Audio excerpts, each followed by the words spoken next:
To the statement, I call the Chief Secretary to the Treasury. Thank you, Mr. Speaker. With your permission, I would like to update the House on the Government's work to unlock investment and secure economic growth. This is the number one mission of this government, Mr. Speaker, because without growth, we cannot deliver on the priorities of the British people. It will mean that we can't cut NHS waiting lists or rebuild our schools or put more police on our streets. This is why our pursuit of growth is our first mission, putting our country on a new path towards a brighter future after 14 years of failure from the Conservatives. By helping businesses to invest and create wealth, they can provide jobs and opportunities that change lives, putting more pounds in people's pockets and rejuvenating communities across the country. And we have seen progress here already, Mr. Speaker, with huge private sector investments into our country since this government came into service. But now we must go faster and we must go further. We must help businesses and places to achieve their potential. And we do this by being an active and strategic state, one that works in true partnership with businesses, investors and local leaders to deliver for the British people in every corner of the country. This principle was at the heart of the Chancellor's speech earlier today in Oxfordshire, where she announced the latest steps this government is taking to drive growth across the country. And I am pleased, Mr. Speaker, to update the House on these announcements now. The economic growth that we are pursuing, Mr. Speaker, must reach into every town, city and community across the United Kingdom. Inclusive growth for everyone, not just for those at the top. Because there is untapped talent and unrealised opportunity throughout the country, and we cannot let that go to waste any longer. If we can raise the productivity of major cities like Manchester, Birmingham and Leeds just to the national average, then we will deliver an extra £33 billion in economic output. So I can confirm that our plans for regional growth will be hardwired into the spending review, into the infrastructure strategy, into the industrial strategy and into our approach to trade and investment. We are already providing £200 million of funding to support development of a new mass transit system in West Yorkshire. And at the autumn budget, we secured improved connections between towns and cities from Manchester through to York. And we are developing our plans to further improve connectivity in the north and across the country through our 10-year infrastructure strategy, which will set out our long-term vision for social and economic infrastructure across the country. Today, Mr. Speaker, we are progressing with the Wrexham and Flintshire Investment Zone, focusing on the area's incredible strengths in advanced manufacturing to leverage in £1 billion of private investment and to create up to 6,000 new jobs. As the Chancellor announced at Davos last week, the Office for Investment will work hand in hand with local areas to develop opportunities for international inward investment, starting with Liverpool City Region and North East Combined Authorities, while the National Wealth Fund will build on its strengthened combined authority engagement to build a pipeline of investable propositions with mayors, starting with strategic partnerships in Glasgow City Region, West Yorkshire, the West Midlands and Greater Manchester. And sticking with Manchester, we are giving our support to the Mayor of Greater Manchester's plan for the redevelopment of Old Trafford, creating new housing, new commercial developments and a new stadium, but I am advised to inform the House not necessarily government-wide support for the team which play there. I am pleased to update the House, Mr. Speaker, on our new approach to the Oxford-Cambridge Growth Corridor, a hugely exciting opportunity for the UK and the British economy. For centuries, these two cities have been synonymous with inspiration, invention and innovation. Economic analysis suggests that, with the right support, the region could bring a GDP boost of £78 billion by 2035. Yet time and time again, governments have failed to capitalise on this remarkable area, most recently in 2021, when the last government dropped its commitment to what it called the Oxcam Arc project. Through underinvestment, poor transport connections and a lack of affordable housing, the incredible growth potential of the area has been squandered, as people and businesses have been forced to move and invest elsewhere. No longer. Lord Valence will act as our champion for the growth corridor, utilising his impressive experience in life sciences, academia and government to unlock growth opportunities across the region and promote its potential to investors across the world. And we will establish a new growth commission for Oxford to recognise and capitalise on the growth potential of this historic city. We already know, Mr. Speaker, of course, that transportation is a huge factor in the success of the country. Heathrow is the UK's only hub airport and the UK's largest air freight hub by volume, connecting us to emerging markets around the world, opening up new opportunities for trade and investment. But its growth has been constrained for decades. Today, we are announcing that the government supports and is inviting proposals for a third runway at Heathrow Airport to be brought forward by the summer. This is an important infrastructure project expected to have positive growth impacts across the United Kingdom and has the backing of businesses and business groups like the CBI, the FSB and the British Chambers of Commerce, as well as trade unions like the GMB and Unite. According to a recent study from Frontier Economics, a third runway could increase GDP by 0.43% over the next 25 years. Over half, 60% of that boost would go to areas outside of London and the South East. It could create over 100,000 jobs in the local area and maintain Heathrow status both as a global passenger hub and the UK's largest air freight hub by volume. Reforms that this government has introduced to speed up the planning system will ensure delivery of this project and will set it up for success. Once proposals have been received, the government will take forward a full assessment through the Airport National Policy Statement to ensure that any scheme is delivered in line with our legal, environmental and climate obligations. We want the scheme to be value for money, and our clear expectation is that any surface transport costs associated with the project will be financed by private capital and should be sustainable and low carbon. The Secretary of State for Transport will also set out planning decisions for further airport expansion at Gatwick and Luton shortly. Crucially, I'm also pleased to announce that we are taking further steps in our transition to greener, cleaner aviation. At the start of this month, the Sustainable Aviation Fuel Mandate became law. Sustainable aviation fuel reduces carbon dioxide emissions compared to fossil jet fuel by around 70%. Today, we are announcing an additional £63 million for the Advanced Fuels Fund over the next year, and we've set out the details of how we will deliver a revenue certainty mechanism. These measures will support investment and high-skilled green jobs in plant across the United Kingdom, delivering sustainable aviation fuel here in the UK for UK consumption. Transportation is equally important on a local level, and this is as true for the Oxford-Cambridge Growth Corridor as it is for anywhere else. So this government has confirmed that it will provide crucial funding for transport links, including upgrades to the A428 to reduce journey times between Milton Keynes, Bedford and Cambridge, and East-West Rail with new services between Oxford and Milton Keynes starting this year. We have already received submissions to the new Towns Task Force to build new developments along the new railway, and at Tempsford we will accelerate delivery of a mainline station on the East Coast Main Line so travellers can get to London in under an hour and to Cambridge in under 30 minutes once the East-West Rail has been delivered. And we will ensure, Mr. Speaker, that the pioneering work which has long been a hallmark of this area will continue. We are today committing to a new AI growth zone in Culham. We welcome Cambridge University's plan for a new flagship innovation hub in the centre of Cambridge and a new Cambridge Cancer Research Hospital as part of Wave 1 of the new hospital programme will be delivered. And just yesterday, Moderna completed the build for their new vaccine production and research and development site in Harwell while committing to invest £1 billion in the United Kingdom. Proof, Mr. Speaker, that when you create the conditions for success, businesses can lead the way.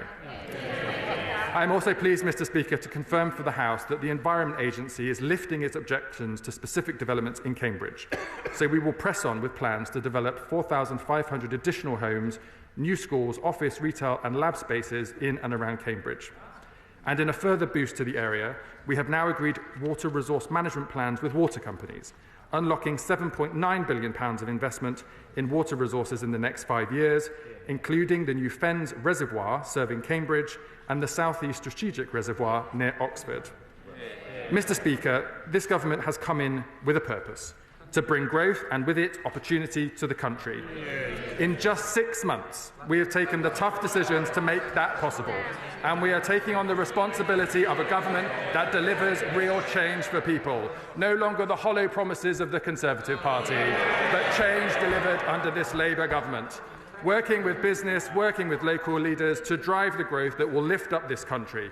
Now, Mr. Speaker, we must go further and faster, so that the next generation and the generation after that will have the opportunities that they deserve, to ensure that Britain is strong and successful once again in a fast-changing world, and so that everybody in this country can have the chance to succeed. Today's announcement, Mr. Speaker, will help to make that a reality and shows how our plan for change will build a better Britain, and I commend the statement to the House. Shadow Chancellor of the Exchequer. Thank you, Mr. Speaker. The Chief Secretary told us that growth is the #1 mission of this government, and he added, now we must go faster, which I have to tell him suggests a certain lack of ambition. What we do not need, Mr. Speaker, is some hasty manana moment of unquantified, vague promises of a better tomorrow. We need action now to reverse the grievous damage this Chancellor has wrought just in her first 6 months in office. So the first question I have is, why did the government deliver a budget which the independent OBR said would lead to lower growth, higher inflation, higher interest rates and would cost jobs? Exactly right. And I have to tell the right honourable gentleman that going for growth in the 2030s means nothing to the businesses who have already stopped hiring, shed workers or put up prices thanks to Labour's ruinous policies. Mr. Speaker, it is hard to escape the conclusion that these announcements have been hastily cobbled together by a government which is under increasing pressure to change course but is seemingly incapable of doing so. So I ask the right honourable gentleman, why have these announcements only come now, when the Labour Party had years in opposition and had months in government leading up to its first budget? Now, Mr. Speaker, if the government really did want to unleash investment, innovation and the private sector, they should not have decided in the autumn to have substantially increased the tax burden and the size of the state. By doing so, far from encouraging private investment, they are actively squeezing it out. So can I ask the Chief Secretary to reassure businesses right now that there will be no further growth-destroying fiscal measures, including tax rises, in the spring statement? Give them some confidence. Mr. Speaker, is not the truth that the damage is already being done? That is the case even before the party opposite's tax rises bite in April. The economy is flatlining. That is happening right now. So I ask the right honourable gentleman, will any of these announcements actually have an impact within this Parliament? And what impact are they likely to have, if any, on the OBR's forecasts in March? Mr. Speaker, incredibly, the Chancellor said in her speech that businesses are what drive growth and the government should support them. Yet this is a government that has driven business confidence off a cliff, taxed it to the hilt, and through its upcoming employment legislation will be hitting them still further and ever more job-destroying red tape. So can the Chief Secretary set out what the overall impact of government policy decisions since July has been on regulatory costs for businesses? And does he agree with the Business Secretary's extraordinary utterance on the media this morning that the government has not hammered businesses? The Chancellor claimed this morning she has seen no alternative suggestions from the opposition. Let me give her one now. Last year, the Conservative manifesto included £12 billion in welfare savings. At the time, the Labour Party said the money simply isn't there.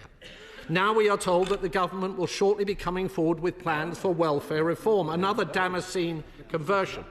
Mr. Speaker, if they had grasped this issue when they came into office, they could have tackled the rising welfare bill rather than taxing jobs and killing growth. Their failure to act means that businesses and millions of people are paying the price. So can the right honourable gentleman today commit to matching that £12 billion? Or can he at least tell us the scale of savings we can expect from his promised reforms? Mr. Speaker, some of the announcements made today are of course welcome. The role of the opposition is not to oppose for opposition's sake, not least because many of the measures are reheated from the previous Conservative government. The plans on pension investment, for example, seem oddly familiar to us, probably because they were simply to continue the reforms that I was bringing in when I was Secretary of State at Work and Pensions. But even here, we must wait and see before passing judgment, because the fact of the matter is this government have shown we simply cannot trust their word. They promised not to raise taxes, they did. They promised not to cut winter fuel payments. They did. They promised not to borrow more, and they did. We need to see action, not just words. Mr. Speaker, the Chancellor talks about removing barriers to growth. Oh yes, she talks about it. But this talk comes from the same person whose budget killed the economy and growth, stone dead. Absolutely. If we are looking to remove the greatest barriers to growth in this country, perhaps we should start with the Prime Minister and the Chancellor of the Exchequer. Chief Secretary. Thank you, Mr. Speaker. I mean, look, the House is indebted to the Shadow Chancellor, Mr. Speaker. A lecture from Mr. Momentum himself on the need for speed from this government. Well, let me tell him that in the last 6-7 months, this government's done more than that lot did in the last 14 years.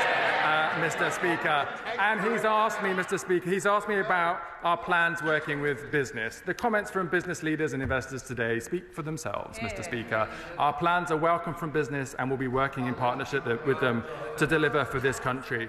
And he asked me about work, Mr. Speaker. Look, the Labour Party makes no secret of the fact that we like to support people into work. That's why we were created in the first place. Strong, secure work, with rights at work, with secure incomes to help make your family finances add up. But the real truth in the data, Mr. Speaker, is under the last government, too many people were waiting at home sick, unable to get their NHS appointment, unable to get access to mental health services so that they could be helped back into work. Too many people were waiting at home, waiting for training, unable to be able to seize the opportunities advertised in front of them.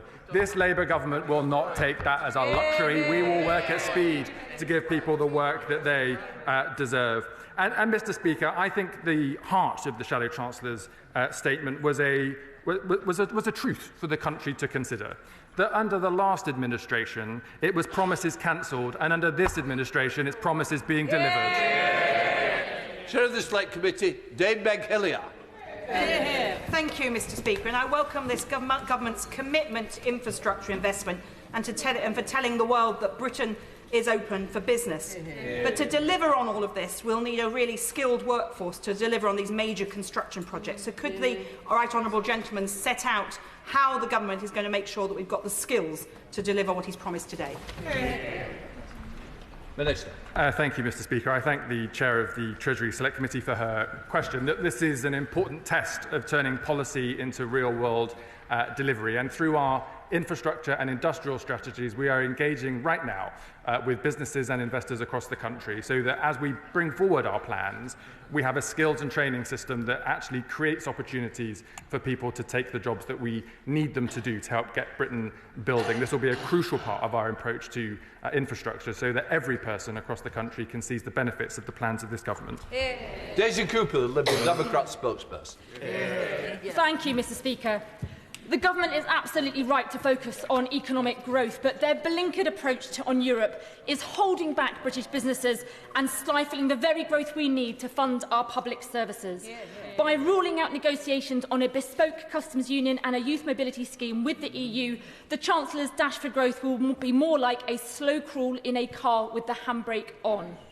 In order to turbocharge economic growth, will the government start negotiating these initiatives now?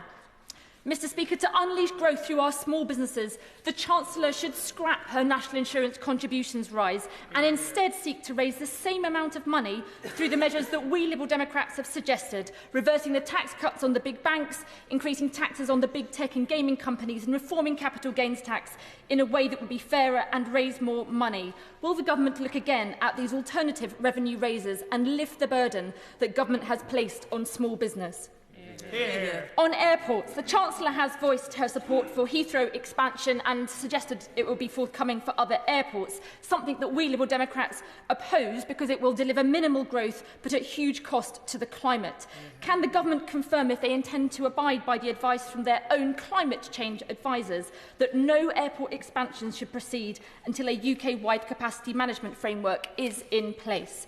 In the midst of a climate emergency, can the government give a cast-iron guarantee that the so-called refreshed carbon budget that the Chancellor referred to will not water down climate targets? And what does the government have to say to those experts who say that sustainable aviation fuel is not realistic or scalable? On the Oxford-Cambridge Growth Corridor, Mr Speaker, we really welcome plans that further boost the UK's position as a European and global science leader. Can the Government confirm that there will be enough money for the whole of the route to be constructed on the East-West Rail route? And will the Government confirm that they will work hand in glove with local authorities to minimise the environmental impacts, introduce infrastructure before or alongside housing, and maximise local community benefits? Minister. Thank you, Mr Speaker. As the Honourable Lady knows, this Government committed in its manifesto not to rejoining the single market or the customs union. We will honour that promise. But the trade deal that the previous government put together was clearly not good enough. There is room for us to improve our trading, energy and security relationships with our friends in the European Union, and my ministerial colleagues are in active discussions with their counterparts to take that forward. She invited me to speculate on any future budgets. Of course, that's above my pay grade, but I'm sure the Chancellor heard her suggestions. And on airports, as I said in my statement, Mr Speaker, all of our plans will be in line with our legal obligations. And of course, we do recognise the need for more sustainable fuel and sustainable transport as part of these expansion plans. She last asked me about something I can't read in my own handwriting. So the House will have to... Oh, East-West Rail, thank you. I thought it was EU again, and I couldn't read my handwriting. East-West Rail. The whole premise of the growth corridor, of course, is that you have that transport spine through the corridor that allows for all of the developments around housing or lab space or communities around it. So it's a crucial part of our plans, and we will make sure that it's delivered. Onwurah. Congratulate the Chief Secretary and the Chancellor of the Exchequer on a plan for growth which is both concrete in terms of shovels in the ground now and also forward-looking, building on our scientific and skills base to drive long-term jobs and higher living standards.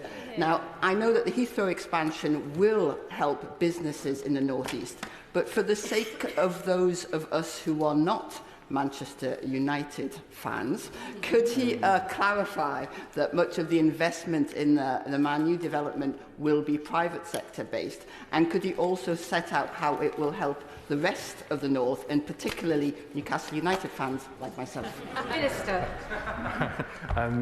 Thank you, Madam Deputy Speaker. I thank the Chair of the Science and Technology Committee for her question. She and her committee knows the huge advantage we have in the UK with our brilliant universities and research and development ecosystem, which is why we are supporting them and putting rocket boosters underneath their activity to develop world-leading and frontier research and innovation, but also stimulate economic growth across the country.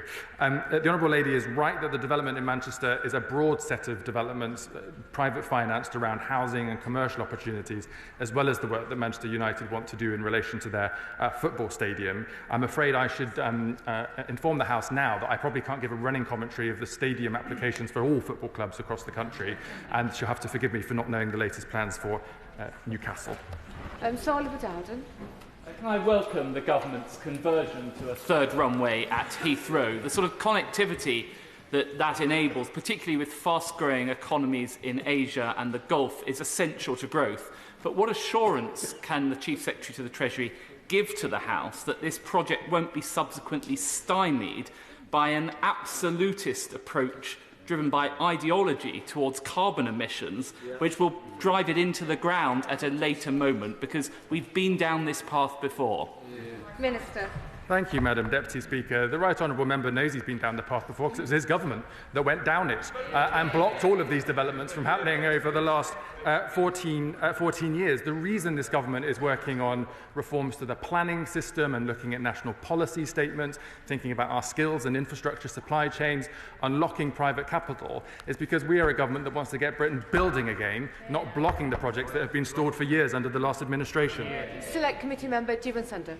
Thank you very much, Madam Deputy Speaker. Investment is what makes us more prosperous, it makes us produce more work, it gets wages rising and it creates good jobs. And I'm an East Midlands MP and we have some of the lowest investment rates in the country, the lowest transport infrastructure, some of the lowest private investment as well. It's why I welcome the announcement today of £1 billion going to the manufacturing and logistics hub of the East Midlands Airport. I especially welcome the 2,000 extra jobs that my constituents in Loughborough, Shepshed and Havant will benefit from. But can the Chief Secretary assure me there's just the beginning of investment we could expect to see in the region and indeed for my constituents? Yes, sir.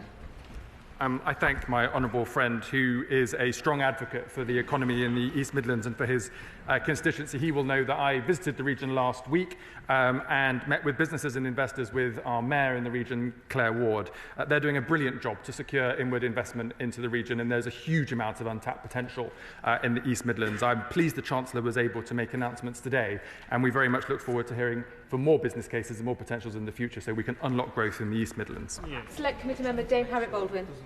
Thank you, Madam Deputy Speaker, and I'm sure the Chief Secretary knows and admires the plan for growth of Worcestershire County Council, which is Conservative-led. They've been working through it. They've built a new train station on the North Cotswold line, which connects Worcestershire to Oxford. And a lot of that line is still single track. So will he urge the Oxford Growth Commission to have a look at the extensive work that's been done by Oxfordshire County Council and Worcestershire County Council to find a way to double the frequency of the train services on that stretch of track? Minister. I thank the Honourable Lady. The Growth Commission will be looking at all potential options for stimulating growth. We want to try to find these strategic enabling investments across the country to unlock, for example, house building and inward investment, and I'm sure they'll look at those proposals with interest. Select Committee Member Rachel Blake. Thank you, Madam Deputy Speaker. Can I thank the Chief Secretary for his statement about investment and growth? And does he agree with me that the role that new towns will play in tackling our country's housing crisis, and how important it is that alongside the homes in the new towns, we see the delivery of new social infrastructure as well? And can he outline with me how those plans will be working? I thank my honourable friend. As I informed the House recently, our infrastructure strategy, which will be published in June, will for the first time align social infrastructure plans on schools, GP surgeries and other public service facilities with our housing plans and our economic infrastructure plans. So for the first time, we'll be making strategic decisions around places where people live. And I'll just say on the house building target, as I met with tenants moving into new social homes being built in Erewash last week, we talk about 1.5 million homes, we talk about economic growth. Actually, in every one of these buildings is someone's life, their opportunities, the dreams that they want to fulfil. This government is delivering on economic growth, but it's doing so because the people at the heart of all of these decisions are the people that we need to get the economy moving and Britain doing well in the future. Select Committee Member John Glen. Thank you very much, Madam Deputy Speaker. One of the fundamental enablers of growth in the economy is financial services and opening up the markets to invest. I think there was a consensus across this House in the last Parliament in the Financial Services and Markets Act that gave that the framework to do that. Could I ask the Chief Secretary what concrete proposals have come forward and are under consideration from the FCA and the PRA to change some of the restrictions that stop the right levels of investment? This week, the government enabled, I think, around 100 billion of surplus funds from DB pension schemes to be made available. Can you confirm that what proportion of that money will be actually invested in what time frame? Because I think the concern around these announcements is the delay to tangible, calculable economic impact. Minister. I thank the right honourable member. I would point him to the Chancellor's Mansion House speech, which set out in detail this government's approach to financial services, an important enabler for the UK and a particular strength that we have globally, as I know he knows very well. In respect of his particular question, I will need to write to him with the answer, but what he can see is that this government is taking action to unlock investment into the UK economy, and as has been reported, the Prime Minister and the Chancellor have been meeting with regulators to make sure that they are geared for growth as well as for protecting consumers. Ruth Cadbury. Thank you, Madam Deputy Speaker. And I also welcome the Chief Secretary's statement today and the Chancellor's announcement about the many excellent transport schemes that this country so badly needs. And the Transport Select Committee will look at these proposals, but starting with looking at the new proposal for Runway 3 at Heathrow. He links this proposal to all UK-wide growth, but did the Treasury consider figures that the DfT had in 2020 that predicted that between 2010 and 2050 there would be a 24% cut in flights between regional airports in the UK and Heathrow because of the way the market for slots at Heathrow actually operates, rather than what regional airports say they might want? Minister. I thank my honourable friend, the Chair of the Transport Select Committee, for her question. I think the question alludes to the fact that this is not just the announcement of a runway, but it's the announcement of a project where we need to make sure that it's optimised for delivering growth for the whole of the United Kingdom, as I made clear in my statement. That does mean we'll need to work with regional airports. We will need to look at how the slots are allocated at Heathrow to make sure that Heathrow's business model optimises opportunities for regional airports and the whole of the United Kingdom, and that is a commitment that the government has made very clear today. Select Committee Member Bobby Dee. Thank you, Madam Deputy Speaker. The whole House supports a focus on growth. It's good for our prosperity and key to funding our public services. But growth not only has a rate, but a direction too. And how we seek to achieve growth is about choices. And if we choose to back measures that undermine our net zero targets, then we might be going for growth today with severe consequences for tomorrow. So how does the government justify its choice to back Heathrow expansion over more sustainable rail transport projects across the country? Minister. I thank the honourable member. I'm sure he will share my view that you can achieve growth through your net zero plans. These things are not an either or. And for example, the announcement on this government supporting investment into Heathrow today and our investment into the sustainable aviation fuel sector will stimulate investment into net zero technologies and industry in the UK. This can be a win-win for the economy and for the environment. Honor Naismith. Deputy Speaker, and can I welcome my right honourable friend's statement today, which I think demonstrates a real commitment by this government to take the shackles off our economy. And can I particularly welcome his commitment to a 10-year transport infrastructure plan, as well as the measures already announced to boost connectivity across the Pennines and elsewhere. Will he commit to continuing to see what can be done to address connectivity and capacity challenges north of Birmingham arising from the cancellation of HS2? I thank my honourable friend. These are exactly the issues that departments are now considering as they bid to the Treasury in the spending review. As we move into those negotiations in March, we will have to look at the best growth potential for those and what we can get delivered on what time frame, and we'll be able to confirm those plans in the coming months. Richard Holden. Thank you very much indeed, Madam Deputy Speaker. There's nothing in the statement today about the Lower Thames crossing, already delayed twice by this government, one of the biggest infrastructure projects, which is going to have a huge impact on the entire country in terms of that crossing and what it's going to do. Also, for my constituents, the biggest issues around growth, when I'm visiting businesses, are around those taxes which have been introduced on business, particularly on family companies, and also on the jobs tax. Why isn't the government actually addressing those real issues, which are just not addressed in the statement today? Minister. The Chancellor will be very disappointed, Madam Deputy Speaker, that the honourable member didn't listen to her speech. The Chancellor did announce today in her speech that we are in, because, Madam Deputy Speaker, we are in negotiations with the project leaders at Lower Thames Crossing. We are committed to bringing it forward, and we'll have further announcements to make in due course. Andy Slaughter. Thank you very much, Madam Deputy Speaker. Can I congratulate the Chief Secretary on his statement, but add a word of caution on his plans for Heathrow? Will he ensure there's a full cost-benefit analysis of any plans for a third runway that looks at the costs to the climate, to public health and to already saturated transport infrastructure? Almost 40 years of dealing with Heathrow has taught me that what is good for Heathrow's shareholders is usually bad for its neighbours, for the climate, and that it's government at all levels that's left to pick up the costs and clean up the mess. Minister. I thank my honourable friend for his question. I know he's been working on this issue for many years. As I've said previously, we want this Heathrow project to be a success for the whole country, and that means in relation to sustainable low-carbon transport connectivity, but also for local jobs and the local economy. As I said in my statement, as proposals are put forward by Heathrow, the government will consider them in the normal way, in line with all of our legal obligations. Sarah Olney. Thank you, Madam Deputy Speaker.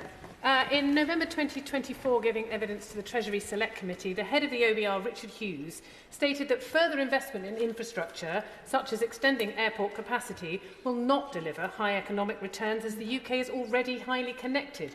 So without a proposal on the table for Heathrow, how can the Chancellor be so sure that a third runway will drive high national economic growth? I thank the honourable member. We hear from businesses, investors, business people, people, travellers, people that want to be able to come through London or the UK, that we are losing trade and investment in relation to other hub airports on the mainland in Europe. We have every opportunity to secure that here in the UK. That will, by its very nature, secure investment, jobs and economic growth.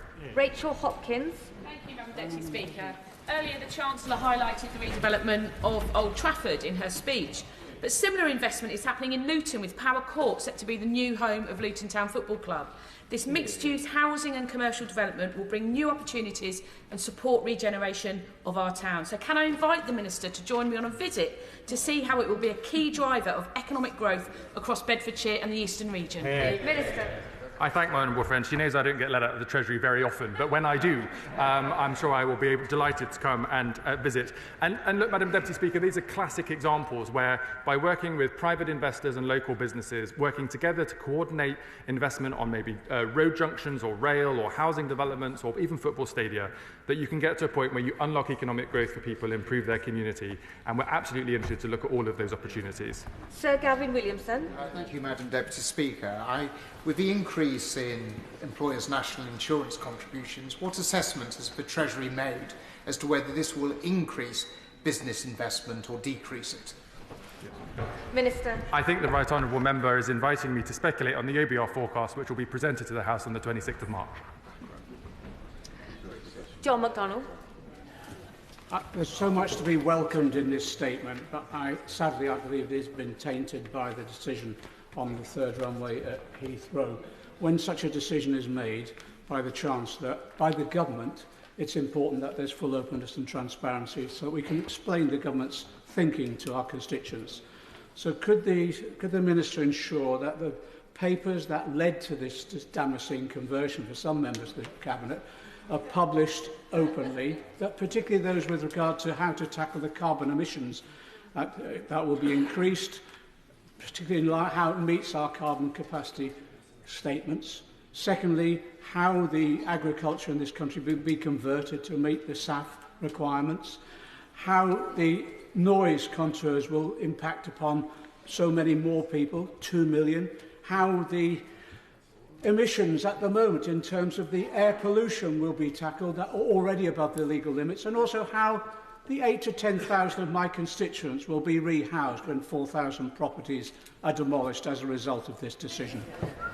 Thank you, Madam Deputy Speaker. As I confirmed to the House today, we are inviting applications from Heathrow which will be considered in the normal way. When those applications have been received and due diligence is undertaken, we'll be able to report the details that will answer his questions in due course.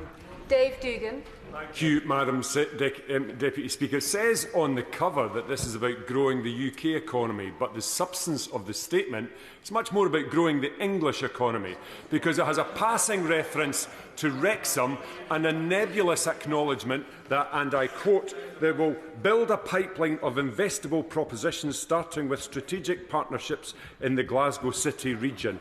Well, perhaps the Chief Secretary can explain, flesh out what that means, and at the same time explain why he didn't allocate any funding to reimburse Edinburgh University for the supercomputer, invest in SAF in Grangemouth, or invest in the ACON project in the North East. Minister. Scotland is an important part of our United Kingdom economy. We will continue to invest in the country, as we did at the recent budget, with the largest real terms increase in spending ever since devolution to the government. And look, I'm always ears open to opportunities for growth, but I suggest he might want to speak to his SNP colleagues in the Scottish Government and try to stimulate some investment there as well. Order. Paul War. Speaker, can I warmly welcome today's plan for growth, which stands in stark contrast to the low-growth, low-wage, low-investment economy of the last 14 years. But as welcome as the Old Trafford development is, the House will know I'm a Dale fan, and can I therefore urge the Treasury and himself to warmly support the Atom Valley Mayoral Development Zone, which is being pushed by Andrew Burnham to help advance manufacturing in Rochdale? I thank my honourable friend. It sounds like an excellent initiative in his constituency that will benefit from the huge untapped potential from the Greater Manchester and regional economy that we're trying to stimulate with our announcements today, and I'd be delighted to meet with him to understand the details in more detail in due course. Martin Victor. Thank you, Madam Deputy Speaker. In his speech, the Chief Secretary said he wanted economic growth to spread to every town, city and community, something we can all agree with. I have been campaigning for many years to restore the direct trade service between Cleethorpes, Grimsby and King's Cross, which would boost the local economy and is supported by the Hull and Humber Chamber, businesses up and down my constituency, and also from his own benches by my own MP, the member for Grimsby and Cleethorpes. All it needs now is the go-ahead from the Transport Secretary to provide this service at the next timetable change. Could I ask the Chief Secretary to urge her to do just that? Minister. Thank you. I'm sure the Transport Secretary has heard the honourable member's request, and as he will know from our announcements today, but also at the budget, the investment that we seek to unlock in his region is a crucial part of our industrial plans, not least in sustainable aviation fuel, as I've set out today. And if the transport project unlocks investment in housing and opportunities in the region, I'm sure we'll look at it closely. Mohammed Hussain. Thank you very much, Madam Deputy Speaker. I have consistently called for new investment in the eastern region. And nothing is more exciting than the proposal for a Universal Studios theme park, the first of its kind in Europe to be built in Bedford. This project has a huge potential to transform the region. So can the Chief Secretary provide an update, reassure me that progress is being made to turn this plan into reality?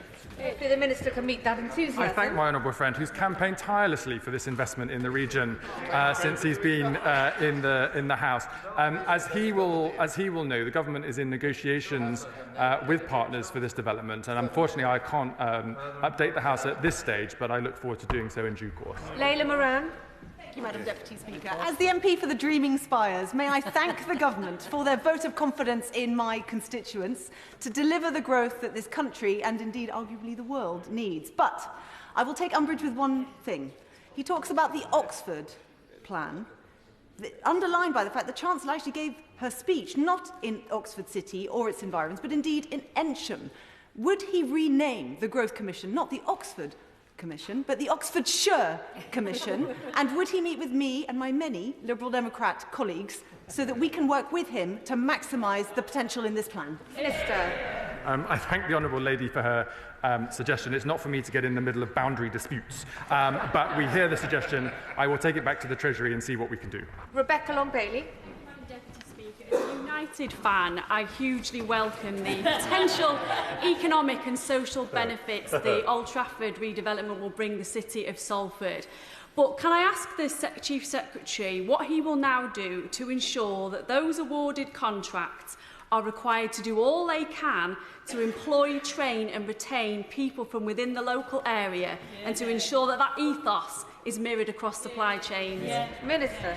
My honourable friend makes an excellent point. These projects have to be to the benefit of local communities, local workers and local businesses, as well as others. The Mayor of Greater Manchester, of course, is no greater advocate for that approach, and between his work and his good offices and the government's approach to social value and procurement, I'm sure we'll be able to deliver that outcome. Smith. Thank you, Madam Deputy Speaker. Given the last rail clip to complete construction of the Oxford to Milton Keynes section of East West Rail was pulled into place by Hugh Merriman as the last Conservative rail minister, it's a bit rich of the Chief Secretary to try and claim credit for that section of East West Rail. But in one breath, the Chief Secretary said he wanted to work in partnership with local leaders before reheating the top-down, government knows best Oxcam arc under this new branding of the Oxford to Cambridge Growth Commission. Local leaders in Buckinghamshire have consistently said no to this top-down spatial strategy, choosing to grow jobs such as at Westcott Space Cluster locally. So does he really mean he wants to work with local leaders in Buckinghamshire, or does he just want to tell them what to do?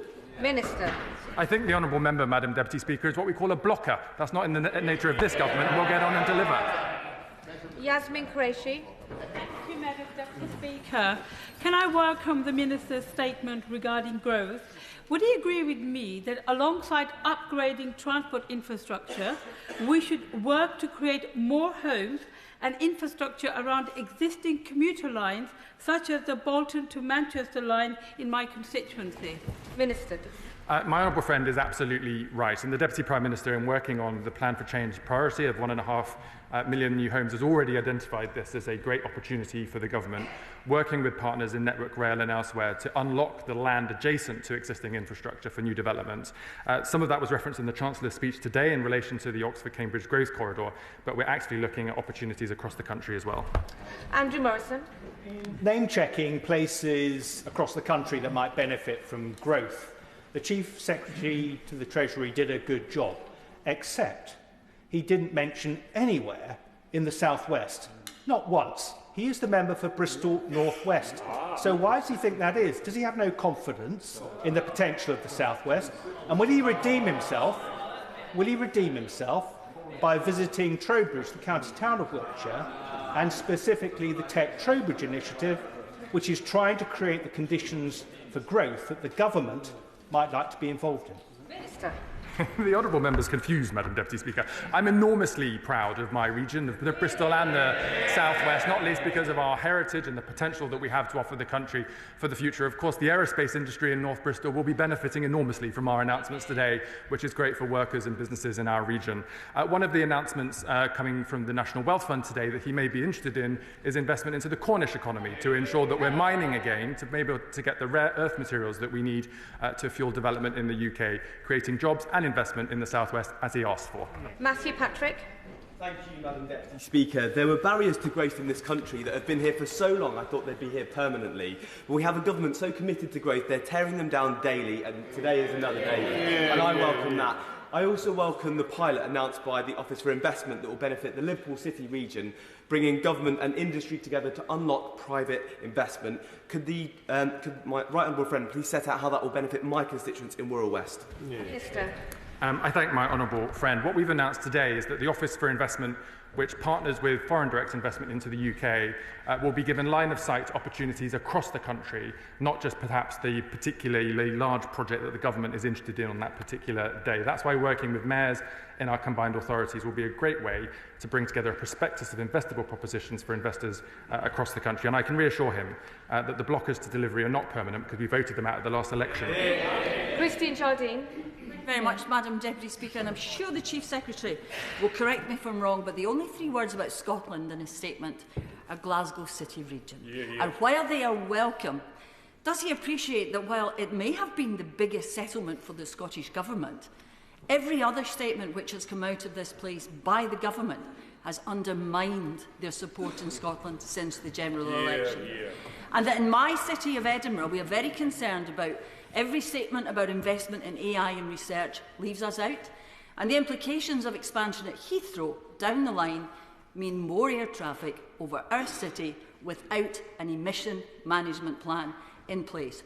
So what can the Chief Secretary do to reassure my constituents that there is actually something in this for Edinburgh? Nothing. I'm not sure I agree with the premise of the question, Madam Deputy Speaker. We don't seek to undermine Scotland, we seek to enable it as an important part of the United Kingdom. That's why we have put significant amounts of money into the Scottish Government, why GB Energy will be based in Scotland, why there are exciting plans on energy infrastructure that have already been announced, and I'm sure there will be more to come, not least for Edinburgh in relation to its expertise in the technology space, which we are very, very aware of. So look, I would just encourage her to not be so gloomy. We're here to support Scotland as much as England, Wales and Northern Ireland. Slinger. Mr Slinger. Thank you, Madam Deputy Speaker. Does my right honourable friend agree that after a decade and a half of dithering by the Conservatives, who claim to be the best, yet constrain the vital forces of positive economic change, it falls to a Labour government that believes that unleashing our country's potential requires government action in partnership with others? And does he further agree with me that to deliver the growth that our people need, we must block the blockers, vanquish vested interests, and that it's time to coin a phrase, to build, baby, build? Minister. I thank my honourable friend and am pleased to announce to the House today that the government is committed to build, baby, build. That is what we will be delivering for this country. And he's right to point out the difference that a changing government can make. A Labour government that's getting on with the job of dealing with planning regulations, dealing with blockers, bringing forward investment and delivering for the country, and a Conservative Party that promised the earth and delivered nothing. I assume to have a lot to say, Dr Kieran Mullen. Thank you, Madam Deputy Speaker. Away from Labour's rhetoric, I suspect members on both sides of this House are hearing about the reality from our constituents. On Friday, I visited Saxonwood Care Home in my constituency in St Michael's Hospice, just across the border, but that looks after my constituents. And I've also heard from Bexhill Chamber of Commerce, and they're clear that the Labour's planned rise in national insurance is going to do enormous damage to their attempts to grow and employ people.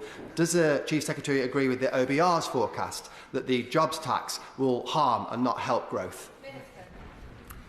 Thank you, Madam Deputy Speaker. As has been rehearsed repeatedly on the floor of this House, the Chancellor had to make difficult decisions to get a grip of the public finances that his party left this country in. But what is very clear from the announcement today is there is a shared ambition between businesses, small and large, and this government to deliver growth for the economy, which is why we are going further and faster in that pursuit. Nadia Whitton. Thank you, Madam Deputy Speaker.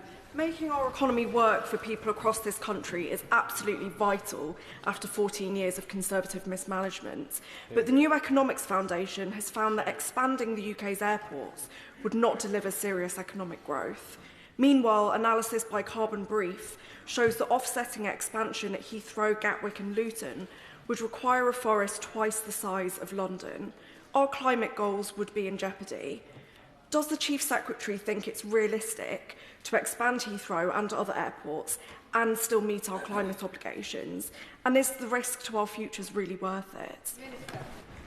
My honourable friend knows that I have been a long advocate and campaigner for climate justice and our plans for net zero. But what I'm very clear about in terms of the announcement today is that by working with partners and investors to unlock investment in the UK, you also unlock investment into the net zero transition, the industry, the jobs and the capabilities we need to be able to deliver a net zero future that allows people across the country to be able to do what they also want to do, for example, go on holiday. Sammy Wilson. Madam Deputy Speaker, as I listened to the Chief Secretary declare that this is all about putting our country on a new path towards a brighter future, reminded me of a wee song we used to sing when we were children. There is a happy land, but it's far, far away.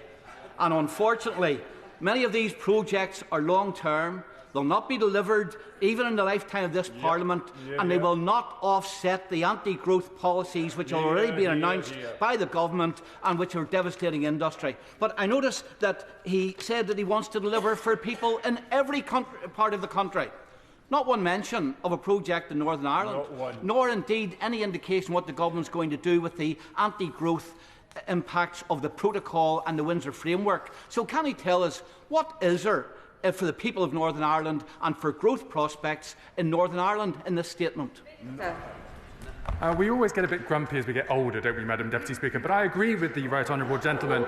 We should go back to our childhood and sing the song of that bright future that's ahead for all of us. It will cheer our spirits and lift the House as we look forward with positivity for the future. Look, Madam Deputy Speaker, there were announcements here today that will benefit the Northern Ireland economy, not least in the aerospace sector, the life sciences sector, the pharmaceutical sector. I was recently on a visit to Northern Ireland, Madam Deputy Speaker, where I heard about businesses innovating and investing in these spaces who will benefit from the announcements today. And as he knows, the government is in negotiations with our counterparts in Europe to improve trade barriers, and I'm sure that in time will be benefit to the Northern Ireland economy as well. Jonathan Davies. Much, Madam Deputy Speaker. It has been a joy to have apprentices from Rolls-Royce Submarines in my constituency in Parliament this week, especially in the wake of the £9 billion investment which the government made into Rolls-Royce last week. Does the Chief Secretary agree with me that it's only by working with manufacturing companies like Rolls-Royce that we will deliver the economic growth we badly need? Thank you, Madam Deputy Speaker. My honourable friend is exactly right. We need businesses to invest, to train, to employ and to sell their goods and services. And Rolls-Royce is a great example where, working in partnership with government, we've been unable to unlock billions of investment for the region, but also for its exports around the world. Robbie Moore. Madam Deputy Speaker, whether it be the drastic reduction in business property relief and agricultural property relief, which will decimate many family businesses, or perhaps the increase in employers' national insurance, which will negatively impact all businesses, including GP surgeries that have contacted me in Keighley that are now making decisions to freeze recruitment, or perhaps it's the increase in the minimum wage, or the increase in business rates, or perhaps the Employment Rights Bill, which will cost businesses £45 billion a year. Could I ask the Chief Secretary to the Treasury, in his statement on growing the economy, which one of these measures does he think is going to grow the economy most? Minister. I thank the honourable member for his question. I'm not sure he enjoyed the statement today from the nature of his question. Look, there are lots of examples today in the statement today and in the Chancellor's commitment that has stimulated investment and as a consequence will stimulate growth in the economy. The key question here is, are businesses seeing the UK as a place to invest? Are they investing in the country and are they building in Britain? And the answer is yes, yes, yes. Luke Myers. Thank you, Madam Deputy Speaker. Today we have heard a full-throated commitment to Teesside's sustainable aviation fuel industry from the Treasury. And I thank the Treasury for listening to Teesside's MPs on the revenue certainty mechanism, which will unlock millions of pounds of investment from companies like Alphanar and Iogen in the industry. Will the Chief Secretary say from the dispatch box a message to SAF investors the world over that Teesside is open for business? Minister. I thank my honourable friend and all of my honourable friends from the Teesside region who have campaigned hard for investment into their area. I visited the plant in question when I was chair of the Business Committee in the former Parliament, Madam Deputy Speaker, and remember clearly the company telling us how frustrating it was that the last government would not allow them to invest and grow the development of sustainable aviation fuel, but instead allow it to be imported at cost from other countries. This government is taking a different approach that is unlocking investment and jobs in Teesside and across the country in the interests of working people. Ollie Glover. Thank you, Madam Deputy Speaker. I welcome the Chief Secretary's commitment to investing in my Oxfordshire constituency of Didcot and Wantage, particularly our science centres of Harwell Campus, Milton Park and Culham. However, the commitment to the Salisbury Reservoir will be met with far more questions given Thames Water's track record. For example, in the 15th of January 2025, a new civil engineer, a water engineer, suggested that the £2.2 billion cost for the reservoir could be much better spent on tackling leaks and reducing water demand and waste. So will the Chief Secretary meet with me to discuss these unanswered questions about the reservoir? Minister. Thank you, Madam Deputy Speaker. The Environment Secretary, working with the regulator Ofwat, have agreed the largest ever investment in the water industry on record, over £100 billion over the years ahead, to tackle issues around sewage, but also leaks in Victorian infrastructure, and crucially, I think for the first time in decades, actually building a reservoir that this country needs. That's why it's important that we've announced those two plans today. But of course, they will go through the normal process, and I'm sure he'll be paying attention to that as they come forward. Mark Stewarts. Thank you, Madam Deputy Speaker. Can I enthusiastically welcome the government's commitment to growth and for taking the difficult decisions required to generate it. It's really important that all parts of our country benefit from the proceeds of growth. So can I ask the Chief Secretary, in my capacity as a Leeds MP and chair of the APPG for Yorkshire and North Lincolnshire, how will the National Wealth Fund and the Strategic Partnership in West Yorkshire benefit my region through growth agreements and also, crucially, sharing the proceeds of growth? Minister. I thank my honourable friend. These partnerships with the National Wealth Fund are crucial to ensure that local entrepreneurs, local businesses, local investors have access to the services that are provided from the government. Too often, it's only people that know how the system works or know the people involved that can get the deals done. And that means that people, especially in the regions, have historically lower levels of investment than companies, for example, in London. And that's why in areas of high growth potential, including in Leeds, we want to make sure that the door is open to entrepreneurs and investors so that they can get their businesses growing and delivering for the UK economy. Dr. Neil Hudson. Thank you, Madam Deputy Speaker. It's been very interesting listening to the statement on growing the UK economy when everything the Labour government has done so far is having the exact reverse effect. In Epping Forest, businesses and vital services are talking about job losses, a freeze in recruitment due to the jobs tax. Across the country, family farms and family businesses are worried about their futures with the government's heartless inheritance tax policies. Children are having to move school, and some independent schools are having to close due to the punitive school fees policy. When will this government admit that they've got things wrong and, for the sake of opportunity and growth, reverse their ill-judged policies? Minister. Just to reassure the honourable member, I'll just point to three things he may wish to look at. The OBR in its long-term forecasted growth increasing in this country, unlike, as he said to the House. The International Monetary Fund has just upgraded the growth projections for the UK, and PwC just did a report to show that for the first time ever, the UK is the second most investable country in the world. I hope he welcomes those things. Lawrence Turner. much, Madam Deputy Speaker. Almost a decade ago, I had the interesting experience of working for the Labour Party on aviation policy, and on Heathrow, the fundamentals have not changed. The exhaustion of that sovereign hub capacity is offshoring our emissions, and it is a stopper on growth in every part of the country. Does the Chief Secretary agree that this decision is long overdue? And in respect of comments made from the front bench, will he confirm that in the 2 months since the budget, redundancies, as notified by employers, are down by 20% compared to the same period under the last Conservative government? Well, I thank my honourable friend for coming to the House today to inform us of those interesting statistics. I'm sure members on the benches opposite are listening closely. And he is right that one of the reasons behind the support for plans coming forward for Heathrow is because we do think that we are losing investment and jobs to other countries, but also offshoring the emissions of goods being brought in from around the world into other places before they come into the UK in other means. And that's why we think this plan is good for the country, but can also be in line with our net zero commitments. And as I say, those details will be set out further in due course. Ben Lake. It was heartening to hear the Chief Secretary talk about the importance of inclusive growth in every nation and region of the United Kingdom, and that regional growth will be hardwired into the Comprehensive Spending Review and the Government's infrastructure plans. However, he will be aware that such promises have previously been made to areas such as Ceredigion or Preseli, but remain unfulfilled. So can I ask the Chief Secretary to explain what investment the people of Mid and West Wales can expect to see under his Government's plans? Minister. I thank the honourable member for his question and campaigning on behalf of his constituents. I'm sure he would have seen, I think maybe last week or the week before, the government announced on his side of Wales in Pembrokeshire hundreds of millions of pounds of inward investment for skills in the green economy, where there's enormous potential both for onshore and offshore wind development and training people to be able to build those bits of infrastructure. That was the first of what I'm sure will be many announcements to the benefit of his constituents. If members keep their questions short and the answers are on point, I'll do my best to get everybody in. And to show us how it's done, I invite Kanishka Narayan.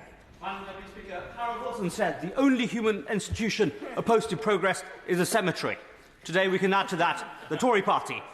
Will the Chief Secretary ditch that Tory past, seize the spirit of Wilson, bring the white heat of technology back to Britain's shores, including an AI growth zone in the Vale of Glamorgan? Minister. Pithy, Madam Deputy Speaker. Yes, I completely endorse my honourable friend's question, and he knows very well in the technology space there is huge amounts of opportunity for investment in the UK, and our AI investment zone today is going to be the first of many announcements in the years ahead. Blake Stevenson. Thank you, Madam Deputy Speaker. Can I thank the honourable member for Bedford and Kempston, my neighbour, for campaigning so tirelessly to bring Universal Studios to my constituency in mid-Bedfordshire. Constituents in mid-Beds and across the country would be surprised to not hear the government back Universal Studios.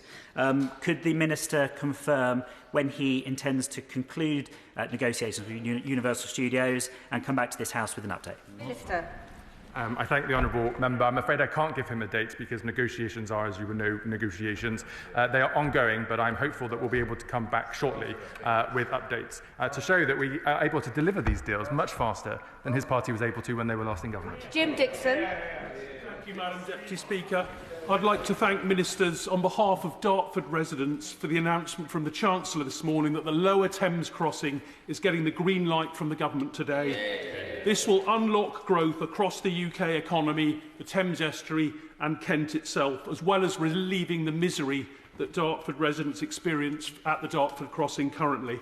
I wonder if he's able to update residents on what work the Treasury is doing to pull the private finance package together in order to make this a reality. Minister.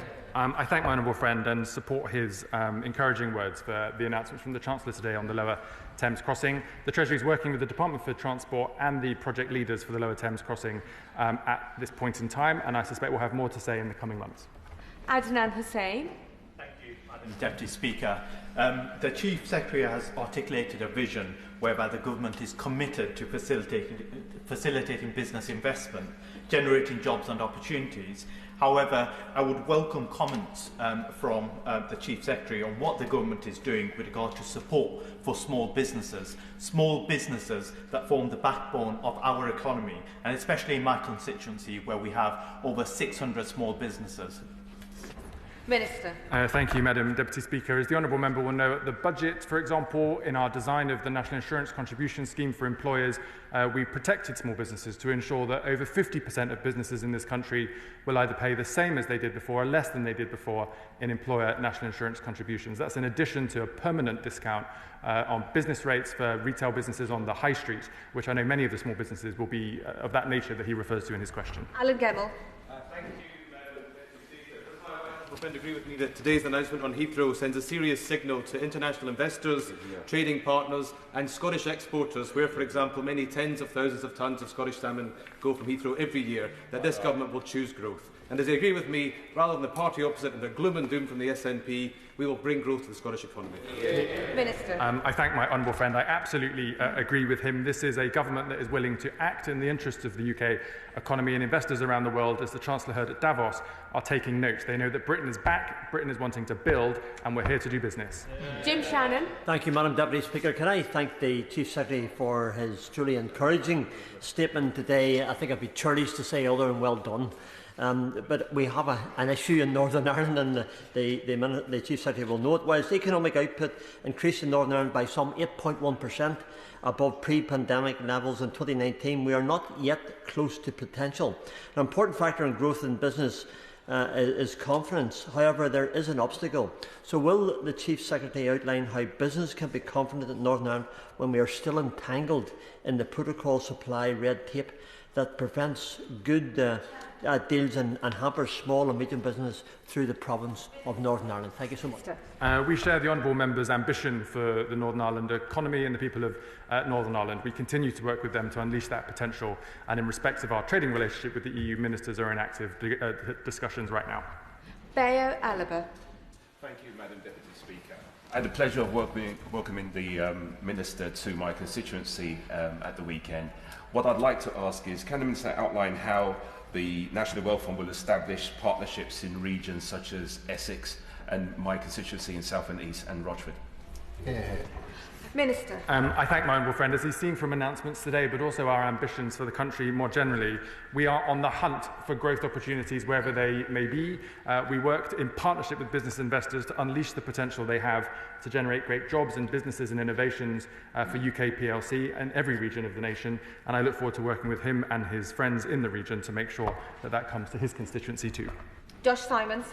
Thank you, Madam Deputy Speaker. I was proud to set up the Labour Growth Group to demonstrate that we on these benches are the party of builders and not blockers, now ably co-chaired by my colleagues. But I was struck to hear the Leader of the Opposition say it herself today. She said, almost mockingly, we could have taken all the decisions the Chancellor made today, but they didn't. Does the Chief Secretary agree with me that that about sums it up? In the end, they always put their party management before the national interest. I thank my honourable friend and for his leadership of the Labour Growth Group, which shows that from the backbenches all the way through to the front benches, this Labour Party in government is committed to stimulating growth in the economy in the interest of working people, unlike the party opposite that just argued with itself for years and failed the people. Chris MacDonald. Thank you, Madam Deputy Speaker. Yesterday evening I had the privilege of a meeting with some leaders of our ceramics industry, a vital sector that was grossly neglected by the previous Conservative government. Does my right honourable friend agree with me that our heavy industries such as metals and chemicals, where the UK has a competitive advantage, can attract international investment and deliver the growth in jobs that people voted for in places from Stoke to Stockton? I thank my honourable friend. These sectors are not just important for UK PLC, but they are important for communities such as his. And it's right that we support those businesses and workers in those industries to develop opportunities to grow and to invest, as well as to work through the transition required to ensure they're sustainable for the future. That's exactly what this government will be doing. Joe Morris. Thank you, Madam Deputy Speaker. For 14 years, the Conservatives ignored the economic needs of communities across the Hexham constituency, including the Tyne Valley. Businesses in my constituency and young people are desperate to grow, invest and to remain there. So will my right honourable friend agree to come to my constituency and meet with businesses to see the growth opportunities in the Tyne Valley? I have a growing list of invitations, Madam Deputy Speaker. I look forward, if my diary manager allows me, to come to his constituency. He will know that the transport connectivity and the house building targets in our plan for growth are crucial to make sure that people are able to seize opportunities where they're from without necessarily having to leave from where they're from to find opportunities elsewhere in the country. That is what inclusive growth looks like. Dr. Lawrence Sullivan. you very much, Madam Deputy Speaker. Can the Chief Secretary please confirm that the development's consent order has not yet been granted for the Lower Thames Crossing and does not necessarily will go ahead without the mitigations and protections for the residents in Gravesham, such as local air quality issues, skills and training hubs in Gravesham, free discounted travel for Gravesham residents and the impact on local roads within the A27. These things will be considered absolutely in going forward. And would he also meet with me to discuss them? I'll be delighted to meet my honourable friend who's doing a brilliant job as the local MP for her constituency to ensure these projects are done properly. And I can confirm, of course, that all appropriate processes, including on the development consent order, will be undertaken in due course. Sarah Coombs. Madam Deputy Speaker, the Minister and the Chancellor are absolutely right that more growth means more pounds in people's pocket, which is exactly what we were elected to deliver and what they failed to do for years and years. Yeah. The West Midlands is a car manufacturing heartland, and I was delighted about the big investment today in EV infrastructure. Can the Minister say more about how that's going to be great for EVs, great for a green transition, and brilliant for the people of the West Midlands? I thank my honourable friend for her excellent question and highlighting the important role the West Midlands plays in our important automotive sector. As the House knows, we want to transition over time to electric vehicles. That means investing in jobs, skills, industrial capacity and, crucially, bringing down the cost of EVs, including the charging infrastructure that people rely on, which is what our announcement today will help to do. Sam Carling. Thank you very much, Madam Deputy Speaker. And I really welcome the government's announcements today, particularly around the Oxford-Cambridge growth corridor.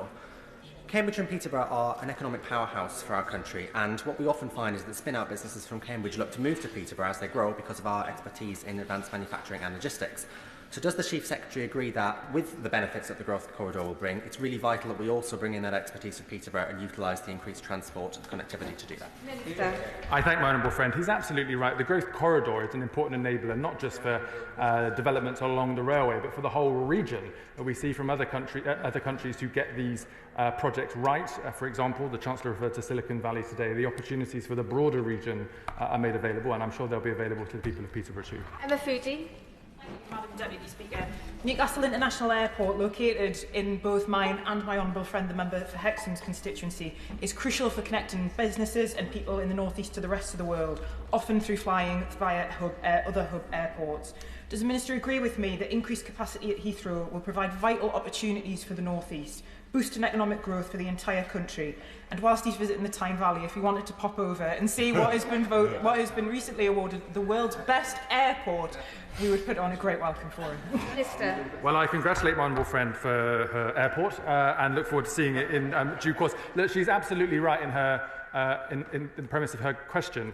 For businesses to export, they need to be able to send their goods. And if they can't get slots at Heathrow in order to get these goods distributed around the world, they just won't be able to do business. This government will unlock that opportunity for them, and I look forward to the potential it will bring to her constituency and the region. Mr Osborne.